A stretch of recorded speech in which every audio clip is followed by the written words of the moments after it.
কি মনে করছেন? আমার নাম মোহাম্মদ হাসান ব্যাপারী। বাপের নাম? মোহাম্মদ বলু ব্যাপারী। এর ঠিকানা?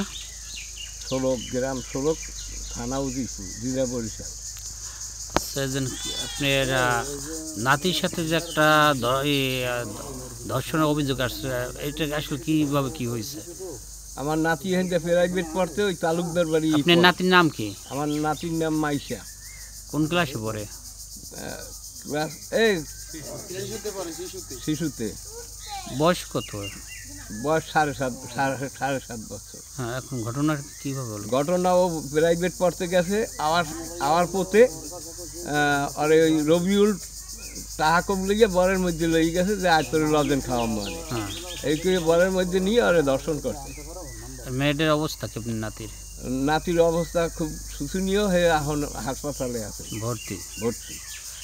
এই ব্যাপারে আপনারা কোনো থানায় মামলা করছেন?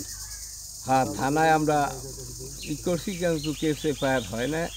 পুলিশ এখন তো আসে না? না, পুলিশ একবার আইছিল। রবিউলের কি ধরছে? পাইছে? পায় নাই, রবিউল পায় নাই। এখন পলানে আছে?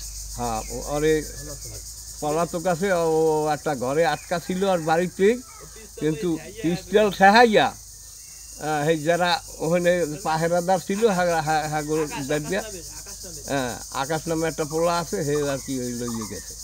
আকাশ নামের পোলা পিস্তল ঠেহাইয়া নিয়ে গেছে? হ্যাঁ। রবিউল করতে গেছিল? রবিউল করতো সংসারী, পানের বড়া। ও আরো এইরকম 4-5টা দর্শন করছে এরকম না? হ্যাঁ। এই রবিউলের বাপের নাম কি? মজিদ তালুকদার। আপনাদের একই পাশাপাশি? হ্যাঁ, পাশাপাশি। আপনি এখন কি চাচ্ছেন এই দর্শনকারীর? আমি আর বিচার চাই। আমার নাবালক নাতি যে এই ব্যায়াম অপকর্ম করছে আর ইজ্জত মারছে, আমার 14 ইজ্জত মারছে, আমি আর বিচার চাই। মাইশা আর বাপের নাম কি? মামুন ব্যাপারী। আর মার নাম? মরিয়ম।